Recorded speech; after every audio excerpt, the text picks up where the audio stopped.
ওই তো গাইস আমরা মানে মোটামুটি 3টার সময় আইছি ওই জায়গা আর আমরা আরেকজন রয়েছে তারা কইছি 3টার সময় এবার কথা এখন আইছে না আমরা সব আইয়া পড়া মালিক ও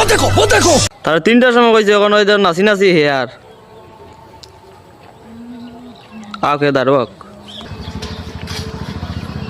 তোমার কয়টার সময় কইছে কয়টার সময় এটা দাদা আন তুলো এই তো রে গিতা গিছে আবার কোন হইছে কুড়ে মাইলেন জাহর তোর ভিডিও মাইল লাগছে না জাহর আমার দিকে দিলা দিতে কিয়র মাইছে জাহর খালি দিকে ঠিক মতে আইব ঠিক মতে আয় না তো থাবড় দিমু তারে আমি ওরে বাবা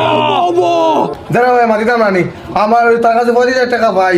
আমার কুটুম আইছে না আইস ওটারে দেড় গেছে কত কিতা আমার হয়ে গেছিনি আর আমার যে আইছে কুটুম তারা 1,000 টাকা পাইছে 50,000 দিছেনি আমার তো সর্বজন আইনি যাও দাদা এটা তো নাই চাবি তার টাকাই গুন দেও না এখানে স্যার ও ভাই হে সপ্তাহের মাঝে 4 দিন বন্ধ হয় 2 দিন খামো আর ভিডিও যদি ইনকাম হয় না তাই আমি তার এখান থেকে দিতাম তার করে হিদল জলদি খাইয়া গেছেন তার কারণে হে যদি ঠিক মতো খামো আইতো তো তার এই অবস্থা হয় না